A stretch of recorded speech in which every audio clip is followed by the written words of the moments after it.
একজন মায়ের পুরো গর্ভাবস্থার মধ্যে কতবার আপনারা সাধারণত আল্ট্রাসোনোগ্রাফির কথা বলে থাকেন? হ্যাঁ, খুবই সুন্দর একটা কোশ্চেন করেছেন আসলে ডক্টর বাপ্পি, আপনাকে অনেক অনেক ধন্যবাদ। আপনার এত সুন্দর উপস্থাপনা, এবং সত্যি আমাদের যারা শ্রোতা দর্শক আছেন তারা অবশ্যই একটু সময় ধরে থাকবেন, আমি একটু আপনাদেরকে গুছিয়ে বলছি।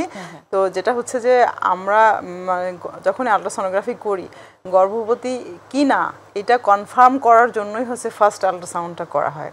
সেটা হচ্ছে যে 6 থেকে 8 উইকস মানে এর মধ্যেই আর কি, তার মানে আমাদের মাসিক বন্ধ হওয়ার মানে এর মধ্যে 6 থেকে 8 উইকসের মধ্যেই করা হচ্ছে। তো এর মধ্যেই কিন্তু একটা ভ্রূণ চলে আসে, ভ্রূণের সাথে হার্টবিটটাও কিন্তু চলে আসে। তো হার্টবিট, ভ্রূণটা আসছে এবং হার্টবিটটাও আসছে যখন আমরা ইউটেরাস মানে জরায়ুতে যখন দেখি যে অবশ্যই বাচ্চাটা আছে এবং তার হার্টবিট আছে, তাহলে আমরা কনফার্ম হয়ে গেলাম যে অলরেডি গর্ভবতী এবং হার্টবিট আছে, জীবিত।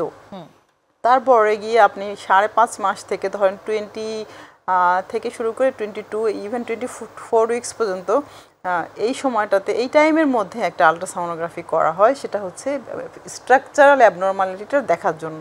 যেরকম করে আপনি বললেন যে আমরা সত্যি দেখা যায় যে কোনো বাচ্চার কোনো থাকে না কোনো অঙ্গের বিকলাঙ্গ কিনা।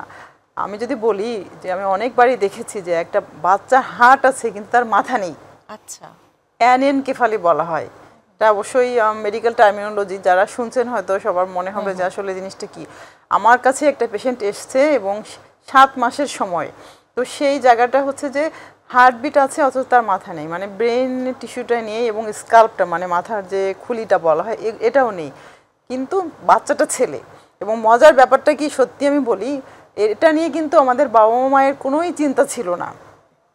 তারা সবচেয়ে বেশি খুশি যে এটা ছেলে বাচ্চা। আমি যতই বলছি যে আপনি ডক্টরের কাছে শরণাপন্ন হন, তারা এই জিনিসটা নিয়ে একটু ভাবছেন না। তারা চিন্তা করছেন যে এটা ছেলে বাচ্চা, এতটুকু যথেষ্ট। কিন্তু এই বাচ্চাটা যে আসলে সমাজের জন্য, জাতির জন্য কার্স, এবং এটা আসলে পরিবারের জন্য একটা মানে একটা দুর্ঘটনা বলতে গেলে, তো সেটা কিন্তু তারা বুঝেন না। এই সচেতনতাটা কিন্তু মানুষকে জানাতে হবে। এই জন্য আমরা টেলিভিশন চ্যানেলের সামনেই এসে কথা বলছি। প্রথম 3 মাসের মধ্যে একটা ক্রোমোজোমাল অ্যাবনর্মালিটি থাকতে পারে, সেটা ডিটেক্ট করার জন্য একটা এনটি স্ক্যানিং বলা হয়, নিউক্লিয়ার ট্রান্সলুসেন্সি স্ক্যানিং। তো ওই এনটি স্ক্যানিংটা করে যদি দেখা যায় যে কোনো ধরনের কোনো অ্যাবনর্মালিটি আছে, তাহলে বাচ্চাটাকে কন্টিনিউ না করতে চাইলে সেটা করা যায়। সেটা হচ্ছে স্পেশাল কিছু ক্ষেত্রে, সবার জন্য কিন্তু নয়। বাট এই যে 20 থেকে 24 উইকস যেটা বললাম, এটা সবার করা উচিত। তাহলে অলরেডি 2 টাইমস হয়ে গেল। আর আপনি তারপরে গিয়ে 32 উইকসের মধ্যে 32 সপ্তাহে গিয়ে তখন দেখলেন যে আমরা বলি না যে বাচ্চার গ্রোথ অ্যান্ড ডেভেলপমেন্ট কেমন হলো, বাচ্চার ওজনটা কেমন হলো, তারপর হচ্ছে আপনার অ্যামনিওটিক ফ্লুইড ভলিউম যেটাকে বলি, সাধারণত সবাই পানি বলে যেটাকে আর কি। তো বেশি পানি থাকলে বাচ্চার মুভমেন্ট খুব ভালো হয়, গ্রোথ ডেভেলপমেন্টটা ভালো হয়, এবং বাচ্চাকে সুস্থ মনে করা হয় যে না, তার ইচ্ছা মতো সে নড়াচড়া করতে পারছে। তো সেই ক্ষেত্রে একটা আল্ট্রাসাউন্ড করা হয়। আর ভূমিষ্ঠ হওয়ার আগে দিয়ে মানে 36 উইকস থেকে শুরু করে জন্মের পূর্ব পর্যন্ত আল্ট্রাসাউন্ডটা করা হয় এই কারণের জন্য যে আসলে ওই একই কথা, ডেভেলপমেন্ট গ্রোথের সঙ্গে আরও যেটা হয় যে আপনার যে আমরা প্লাসেন্টা মানে ফুল যেটাকে বলা হয়, প্লাসেন্টার লোকেশন, পজিশন, গেয়ারিংস, এটার উপর নির্ভর করে বাচ্চার পজিশন, মানে একেবারে লাস্ট মুহূর্তে বাচ্চাটাকে আসলে নর্মাল ডেলিভারি করানো সম্ভব কিনা, তার একটা নির্দিষ্ট পজিশন থাকে, যেরকম মাথাটা নিচের দিকে থাকে, পা উপরের দিকে থাকে, এটা একটা থাকে। তো এই পজিশনটা আসলে নর্মাল ডেলিভারি করার জন্য সুবিধা। বা বাচ্চার ওজন বেড়ে গেল কিনা, ডায়াবেটিক মাদারদের ক্ষেত্রে কিন্তু ওজনটা অনেক বেড়ে যায়, এটা নর্মাল ডেলিভারি করানোটা সত্যিই আসলে কেউ ঝুঁকিপূর্ণ, কেউ নিতে চায় না। তো মিনিমাম 4 to 5 টাইমস আল্ট্রাসাউন্ড করা সম্ভব। এবং অ্যাকচুয়ালি একটা জিনিস আমি সত্যিই বলবো যে নির্ভয় আল্ট্রাসাউন্ড সোনোগ্রাফিটা আপনারা করবেন, আর এই কারণের জন্য যে আল্ট্রাসোনোগ্রাফিতে কোনো ক্ষতি হয় না। কতবার মানে অনেক বেশি সময় করলে কি আবার না, আসলে আমি একটা যে জিনিসটা হয় যে এতদিন পর্যন্ত আমেরিকান যে মানে আল্ট্রাসোনোগ্রাফির যে স্টাডিটা আমরা ফলো করে আসছি, তো সেটাতে দেখা যাচ্ছে যে এখনও পর্যন্ত কোনো মায়ের বা কোনো বাচ্চার কোনো ক্ষতি হয়নি। তবে একটা জিনিস যেটা যে লং টাইম ধরে, মানে আমি বলবো যারা সোনোলজিস্ট বা যারা কনসালটেন্ট সোনোলজিস্ট আল্ট্রাসোনোগ্রাফি করছেন, যে একটা স্ট্রাকচারের উপরে লং টাইম ধরে সেটাকে না করা, তাতে হয় কি আল্ট্রাসাউন্ডটা কিন্তু একটা মানে হিট প্রোডাকশন করে।